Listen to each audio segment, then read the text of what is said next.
Hello, everyone, and welcome back in to another edition of Inquire Live at Game Day Central. Tonight, we are coming to you from the press box in Philadelphia, where in just a little bit, the Philadelphia Eagles will host the Minnesota Vikings on Monday Night Football. It's the team's home opener here at the Link. I am Eagles beat reporter for the Philadelphia Inquirer, Josh Tolentino. And as always, I am joined by my co host and fellow beat reporter, EJ Smith. EJ, we are finally back at the Link for the home opener. How are you doing? I'm doing great, Josh. The traffic wasn't too bad getting in here today. It's a Monday night primetime game. Press box is a little more crowded than usual, but no complaints here. Everything's good. Glad to hear you made it in just fine. I mean, it's been a busy day here in South Philly. Luckily, we avoided some traffic coming in, but these fans have definitely been around here all day in anticipation of the Eagles home opener again, hosting the Minnesota Vikings here. I want to remind everyone tuned in throughout the season, we've got you covered on everything you need to know about the Eagles. EJ, what is the best place where they can find us? That's right, Josh. Inquirer.com/Eagles Game Day is where we want to hear from you guys. We'll be in there throughout the game, offering our analysis, our real time, whatever we're thinking about during the game, whatever our takeaways are. You'll see that in there. And we want to hear from you guys as well. This can be a two-way conversation. We take some of the questions from the Game Day channel and, we put them into a segment later in the show called What You Said. It's my favorite segment. So, yeah, make sure you get over there and let us know what you think throughout the game. All right, EJ, we've got a jam packed show in front of us. What is the latest with this team? I think we've got to start, EJ. Last week, we were in Detroit. The Eagles had a sizable lead throughout the game and ended up being a squeaker at the end. The team beat the Detroit Lions by 3 points. But again, the Eagles begin the season 1-0. EJ, there are some obvious answers, but I want to get your biggest takeaway from the week one victory up in Detroit. Yeah, I mean, I think you have to start with the defense. I know sometimes Philadelphia gets the doom and gloom label attached to it, but I mean, I do think that the way the defense performed, particularly in the second half, when the Lions were making a comeback effort, I mean, that's when you want to see your defense put a game away. They were up 35-14, and the Lions kind of made it a game. They scored, I think it was 21 unanswered points, or 14 unanswered points, or whatever it was. So, I think that you got to start with the defense and just the questions that still remain about what this group's going to be. There's a lot of new faces, and I think the excuses are kind of run out for Jonathan Gannon this year. He's got the players that fit his scheme. He's got a lot more talent on that side of the ball, and the first returns, the season opening returns, were that it's more the same that it was last year. So I think this will be a really important test for them. I think that this Minnesota offense is a really, really good offense. They got a lot of talented players, and weird things happen in week one. Season opening games can be kind of unpredictable. So I think we're going to start to see if this is a trend or if that was an outlier in week one. Let's stick here with the defense, EJ. I know we've got a ton to talk about with Jalen Hurts, with A.J. Brown, the big game he had, what he will continue to bring to this Philadelphia offense. But, EJ, let's stick here with the defense, like what you mentioned. This Vikings offense, you want to start with Justin Jefferson, you want to start with Dalvin Cook. Last week, the Eagles struggled to contain Philadelphia native and Lions running back DeAndre Swift. He had 144 rushing yards. That's just unacceptable from a defensive standpoint. EJ, this Eagles defense, they have their hands full here with this Vikings offense. Earlier in the week, you touched on Justin Jefferson, who just had a career day. It just seems like he continues to stack those performances as he gets older and continues to stack these games. Yeah, Justin Jefferson's where it starts. Every time the Vikings break the huddle, that's where the Eagles secondary and even the linebackers probably are going to be looking for him. Under Kevin O'Connell, the Vikings' first-year head coach, he moves around a lot. He's not the type of guy that just lines up at the X for 60 snaps a game. He's the type of guy. He's going to be in the slot. He's going to be in the Z. He's going to be at the X. They line him up in the backfield in week one. They're going to try and find creative ways to get him the ball. So yeah, I talked to a couple of the Eagles defensive backs this week. I said, what's it like? What is trying to find him like? And they pointed out we're not always looking exactly for Justin Jefferson at the break of the huddle, but at the same time, you always have to account for him. So I do think it starts with him. But like you mentioned, Dalvin Cook's a really good running back. This Vikings team is one of the Rams offshoots that's going to do a lot of play action, and they're going to want to set up the run and then set up the pass with the run. So I do think that the two-headed monster of like Dalvin Cook and Justin Jefferson. That's kind of where it gets started with the Eagles this year or Yeah, and I night. think yep, and you point to some of the defensive backs that you spoke to. Obviously, Darius Slay, James Bradbury, the two starting outside cornerbacks. They've got Avonte Maddox there at the nickel, and then C.J. Gardner Johnson. They acquired him from the Saints several weeks ago. Honestly, EJ, I've liked what I've seen from him, and you've got to imagine everything that's being thrown at him over these past few weeks as he tries to learn the playbook. He did commit a penalty last week. He wasn't the only one. The Eagles had a lot of penalties. Again, it was week one. A lot of weird things happen in week one, but you would, if you're an Eagles fan, if you're defensive coordinator Jonathan Gannon, you want to see the team buckle up here as they welcome in again Justin Jefferson, the All-Pro receiver. EJ, let's go back to the offense. A.J. Brown. We spent so much time talking about Justin Jefferson. A.J. Brown, he basically did what the Eagles came or paid him to do. They gave him a $100 million contract. Obviously, they're going to prioritize him in the passing offense. What were your initial impressions of A.J. Brown, who tied a career high in receiving yards with 155 last week? Yeah, I mean, if the defense wasn't your takeaway from week one, it was A.J. Brown and the way that he played. He just, like you said, he was as advertised as the difference-making, game-wrecking type receiver that he was in week one. He's the type of guy I think can prop up an offense. I've said it before, we've talked about him being like the shooting guard that can get hot. He's instant offense. And, that was what he was in Detroit. The offense kind of came out a little sluggish, and then all of a sudden it's like, let's hit the easy button. Let's just start throwing slants to A.J. Brown. Let's start getting 10 yards, through the air and 20 yards on the ground from him. So he's the type of guy that can do that. And I do think, this is a way different matchup for him. The Lions ran a lot of man coverage. They blitzed a lot. I think that you'll see from Minnesota a lot more zone. They'll probably sit back a little bit more. And I do think that zone coverage will allow them to sort of shade things to A.J. Brown's side. The coaches talked a lot this week about they want to get Devontae more involved. They want to get Dallas Goedert a couple more touches. They want to get Quez Watkins a target. He didn't have a target last week.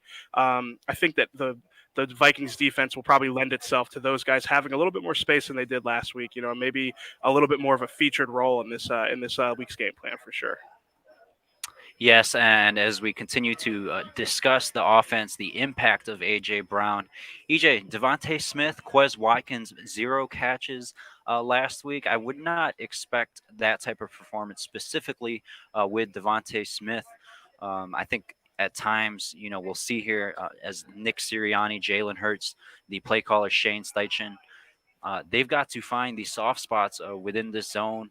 See what Minnesota is running, and in some ways, maybe force feed Devontae, get him hot early on.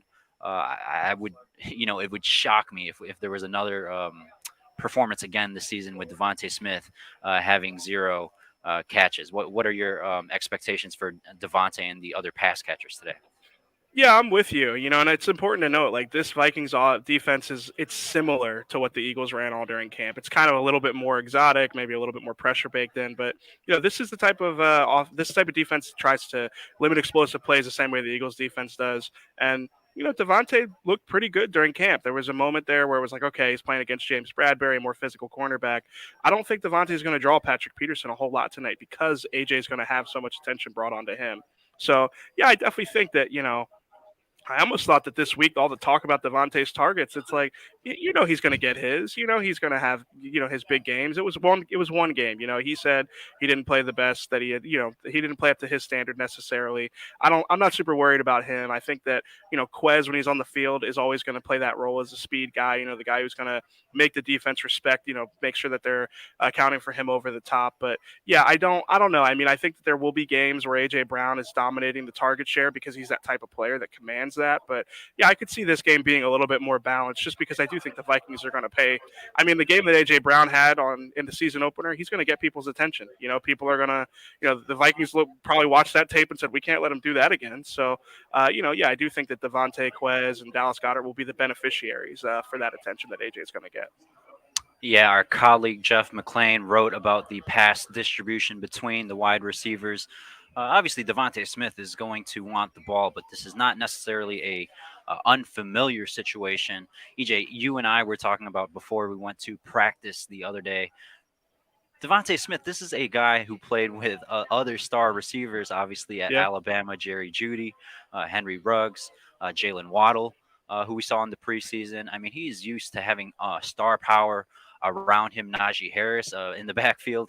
He is yeah. used to having to share distribution of the ball. Obviously, he's a one of the team's top playmakers, and they should prioritize him more.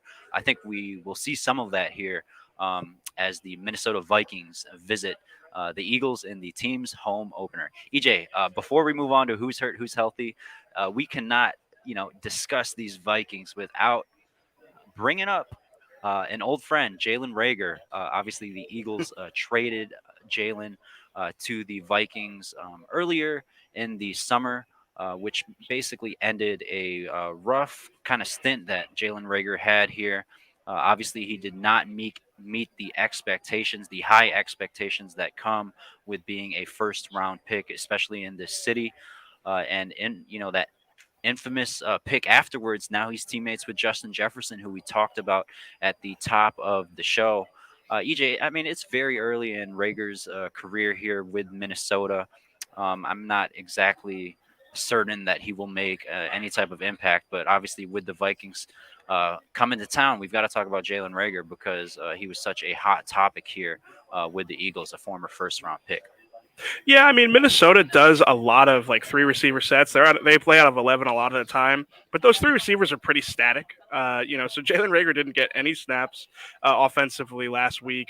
I mean, it wouldn't shock me if they put him out there this week. I think they probably know what this game means to him, and want to give him maybe they get him a touch here and there. But yeah, I don't know. I mean, he'll be the starting punt returner. I mean, I presume. I don't know. Probably play a handful of snaps, but yeah, I mean, I don't know. It would be quite a story if he had like a difference making play to prove the Eagles wrong. But yeah, I don't know if I'd be holding my breath over it. Yeah, unfortunately for Jalen Rager, it just did not work out here. Following the trade, we spoke to his teammates, and Jalen spoke to the media in Minnesota, and it was kind of just a necessary thing at this point of his career for a fresh setting, a fresh environment for him to kind of restart, hit that refresh button. EJ, let's move on to who's hurt and who's healthy. And it is a very, very short list for these Eagles. This past Friday, every single person on the 53-man roster, it's currently at 52 players. They've got an open spot on the active roster, but not a single player had a designation, a game designation, which meant everyone was basically fully healthy. That's great news for the Eagles as they head into week 2 here of the regular season. Yeah, so Jack Stoll, I think he dealt with an ankle injury. Yeah, he dealt with an ankle injury sustained last week. He was limited for part of practice this week, but I mean he was ready to go by the end of the week. Same thing. Landon Dickerson had like an illness designation for a day, but yeah, they're all ready to go. Like you said, all 52 are healthy. These segments usually are a lot longer than this, but everybody everybody's been healthy so far. We got the inactives right when the show kicked off, so I can read them off here. Ian Book, Reed Blankenship, Trey Sermon, Janarius Robinson, who you wrote about this week. Shameless plug for you. Josh Sills and Grant Calcaterra are the ones down. I think that, like the instant analysis I can give you off that is Calcaterra being down would suggest to me that Stoll is ready to go. That they're not worried about him playing his, whatever it is, 10, 15 snaps whenever they play 12 personnel with Dallas Goddard. Otherwise, I think they would have had Calcaterra up. So.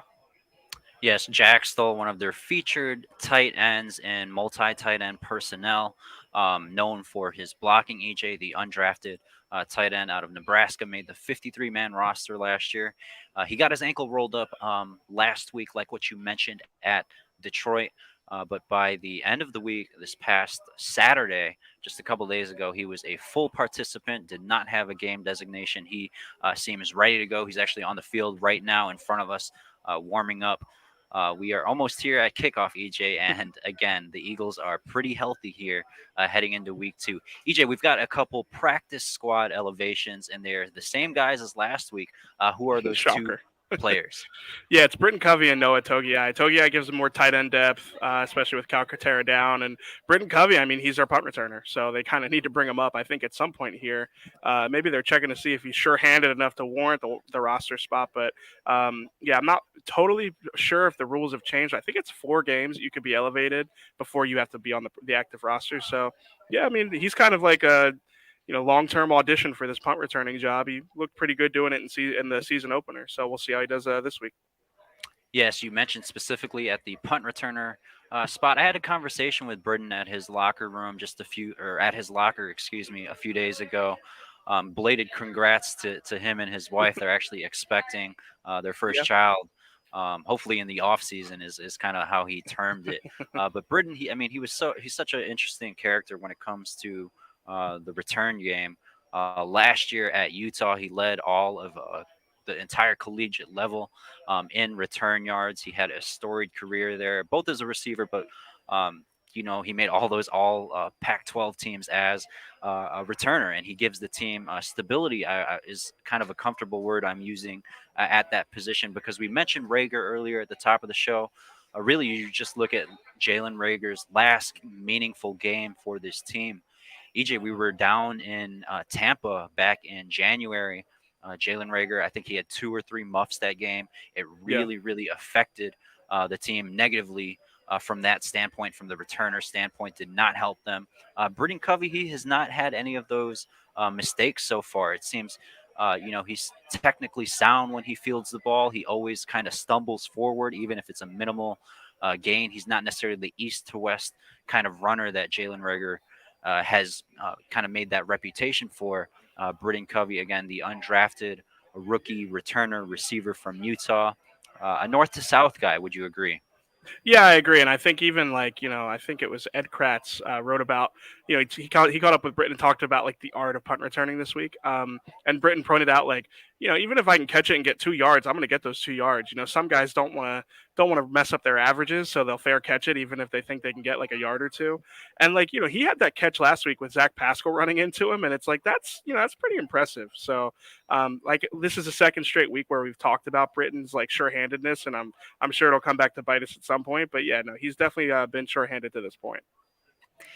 EJ, let's move on to one of our favorite segments every week. It is called What You Said. As a refresher to everyone watching, no matter what platform you're on, you can submit us questions and comments throughout the week, and we will have a chance to read them off during next week's show. Next week, we will be in Washington as the Eagles visit the Commanders for week 3. But here we are, week 2, EJ, Eagles, Vikings. Let's get into it with our What You Said segment. Our first question comes from George Maricus, who asks, if Gannon calls a terrible game again, how long until he's relieved of duty? EJ, fans, their tempers with defensive coordinators over recent history. We've seen how quick decisions can upset them, in regards to the defensive scheme, pressuring the quarterback. There has been a lack of that over the past year. Just 1 sack last week against Jared Goff. I think if the team is going to have success, to have a chance to keep Jalen Hurts in the offense here, they're going to have to get to quarterback Kirk Cousins here with the Vikings. EJ, I wouldn't say, if he has another bad game that, he's on the hot seat. I mean, again, we're kind Yeah. of talking about a coordinator who had a couple head coaching interviews during the offseason. He was a finalist for a couple jobs. And again, highly regarded with Nick Sirianni.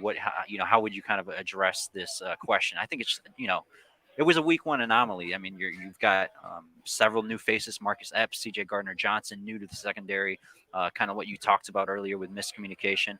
I think they just need some time here to gel because you think about the personnel. He's definitely got better personnel in regards to talent as opposed to what he had on the field last year. Yeah, I mean, it's 1 week, and it's like we mentioned earlier. Season openers can be weird. I mean, Detroit scored 30 plus against Washington yesterday too. So I'm not trying to make excuses. Defense wasn't good enough. I mean, we talked about it at the top of the show here, but no, I do not think that he's going to be on the hot seat if this Minnesota team puts up a bunch of points on him today. I mean, it's a good offense Minnesota's got. I think some of the big plays that Justin Jefferson had were like blown coverages, but I mean those count too. So Yeah, no, I do think that this is an important game for Gannon, but no, I don't necessarily see this as like a job on the line type of situation. Yeah, and again, we're talking about a guy, infectious energy. He had a couple head coaching interviews throughout the offseason.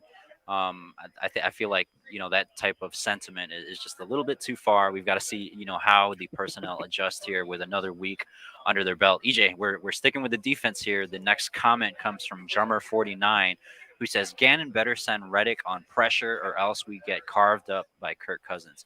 EJ, I actually agree with this one here. And if you ask the man himself, Hassan Reddick, the former Temple alum, who had 20 plus sacks over his past 2.5 years of his career, he is best when he is sent rushing the quarterback. When they put him back in coverage, I just don't necessarily agree with that. We saw him do that several times last week where he drops off into the flat or again back into the second level of the defense. EJ, what's your take on this? Should Hassan Reddick be a straight rusher? Should he be a weapon, as he likes to be called? Should he be deployed exactly to best utilize him? So if they're going to run five-man fronts, he's going to drop sometimes. I hear what you're saying. I mean, I agree to a certain extent. Like, when you got Hassan Reddick chasing tight ends and running backs, that's not the best use of his skill. But I do think that, sometimes just being a body in space is all they need. And in those cases, it doesn't bother me. He's going to rush like maybe 5 or 10% of the snaps each game. What I do disagree with is like, don't put him at inside linebacker and just blitz him from there. Just put him on the edge. Like that's where he's. That's what you paid him money to do. That's how he resurrected his career. I wrote about it. It's like when he was an inside linebacker, his career was going in the wrong direction. So I was a little bit concerned about that. But other than that, the dropping. I mean, if it's going to become a routine thing, I definitely agree with you. It's like, why would you pay him all this money to drop him in coverage? But yeah, I'm gonna wait and see with that. I know I might be sounding like a Gannon apologist right now. Trust me, there's plenty of things I can criticize with the Eagles' defensive scheme, but the Reddick dropping thing isn't at the top of the list for me. There we go. There's a disagreement, I think, that we have, EJ. I think he just has to continue to be sent. And again, it will be Yeah, dependent on those fronts. But when he's just a straight up edge rusher, I think that's his best usage. Again, in my opinion, EJ, I don't know if you caught it, but the Eagles, the team from their social media on Twitter and on YouTube, they had like a little hype video a couple days ago, and the yeah. last play of the video. Again, they don't full scale it back for us to see. They kind of zoom in on players because they don't want to give away too much. But the last play in this hype video leading up to this game, it was a Jalen Hurts completion to Devontae Smith. It kind of looked like a slant route or maybe an out route. Okay, And you yeah. saw Hassan Reddick was nowhere near the line of scrimmage. He was back where Smith caught the ball. It's not what you want. Again, we don't know Yeah, too much. Yeah, we don't know too many details about that exact play.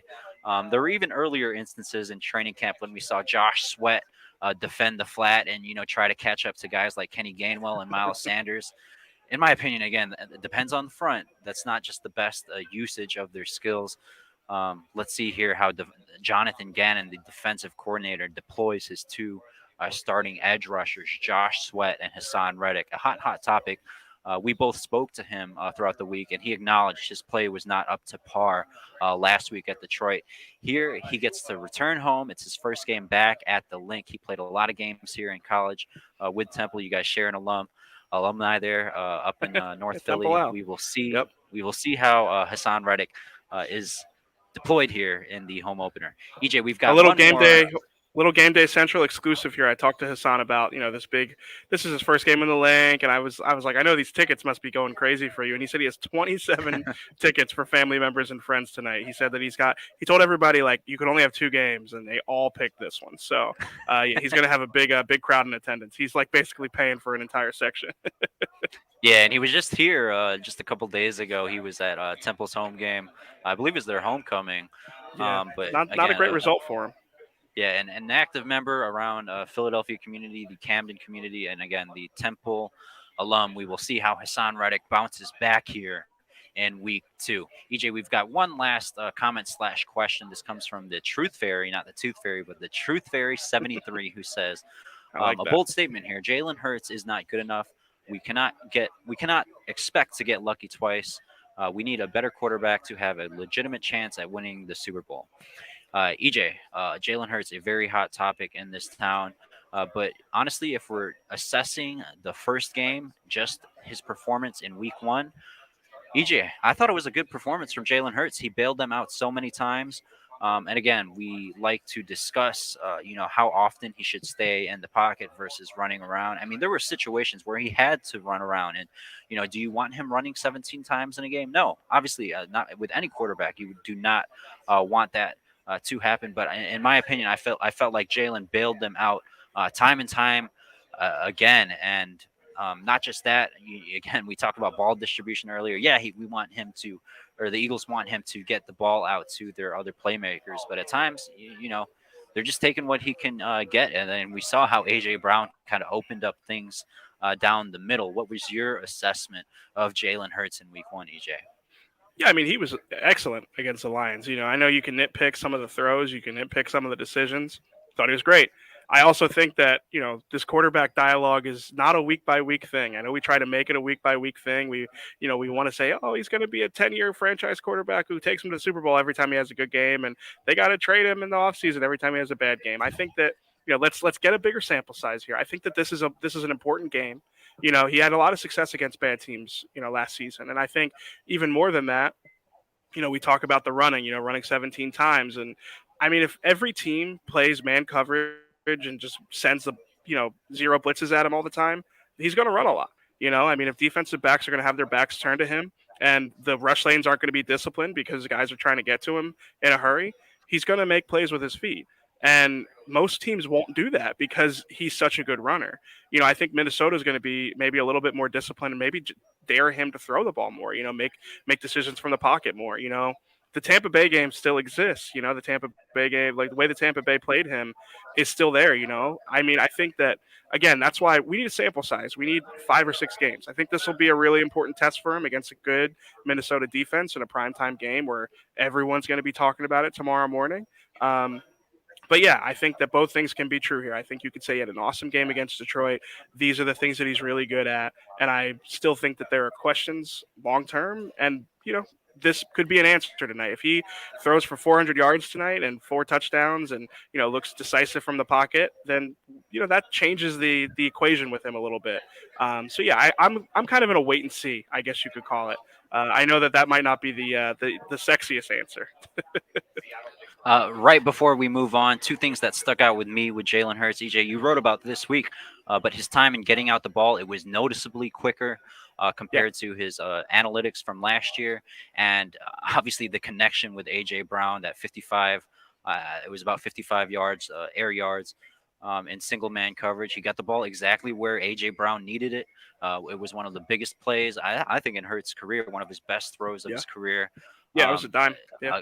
yes, an encouraging sign moving forward in regards to that throw and also the time getting the ball out. EJ, it is time to move on to tweet of the week. What was this week's tweet? I'm waiting for it. Yeah, so this is from Kevin Seifert at ESPN. He says, like many others, Justin Jefferson thought he would be drafted by the Eagles in 2020. It was a shocker when they passed. Jefferson said today he's definitely way more happy to be in Minnesota than in Philadelphia. Now, listen, I think that's fair. He's obviously had a lot of success in Minnesota, but I think we'd be remiss if we just didn't point out at some point during the show that was a big draft miss.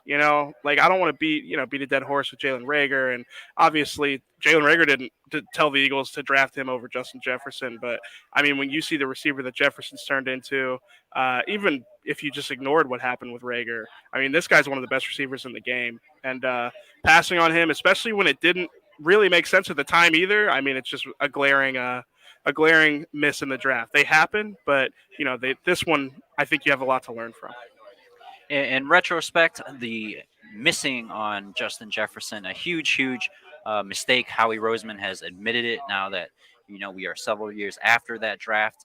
But again, kind of that mistake paired with J.J. Arcega-Whiteside a year before in the second round kept up Howie Roseman and the Eagles' aggressiveness in pursuing more star power at receiver. Obviously, with Devontae Smith, their top pick from last year's draft, he set a rookie receiving record. I'm very high on Devontae. And then the team obviously chasing A.J. Brown in the offseason. So kind of give and take there with that debate, with that conversation with Justin Jefferson. I'm sure him and Yeah. Jalen Rager will get a beautiful welcome here in just a little bit, EJ. EJ, it is prediction time. We've had a jam-packed show. We're kind of running late on time.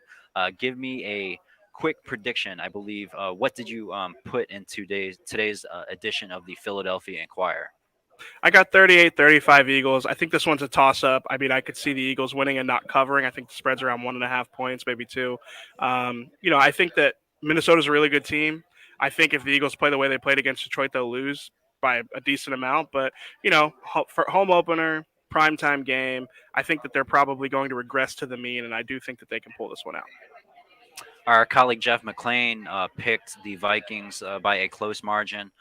In today's Philadelphia Inquirer, I picked the Eagles 24-21. Now that I'm thinking about it, I think it might be a shootout, EJ. Just dependent on kind of what we discussed earlier with Yeah. the defense. But I picked the Eagles squeezing by here tonight on Monday Night Football. I'm gonna stick with it.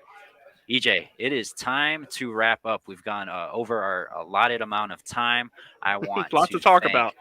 yeah, lots and lots to talk about with the Eagles hosting the Vikings here at Lincoln Financial Field. I want to thank everyone for tuning in to another edition of Inquire Live at Game Day Central. Throughout the season, we have got you covered. Even throughout the game tonight, we've got you covered. Make sure you head over to inquire.com/Eagles Game Day. You will be able to interact with myself, EJ, and our colleagues Jeff McClain, Mike Sealski, and Marcus Hayes, who are all here on site, ready to cover Monday Night Football between the Eagles and Vikings. I want to give a special thanks to our producers, Marissa, Angelica, and Renee, for all the hard work that they do. Again, here we are, Monday Night Football for EJ Smith. I am Josh Tolentino. Thank you so much for tuning in to Inquire Live at Game Day Central. We will see you next week.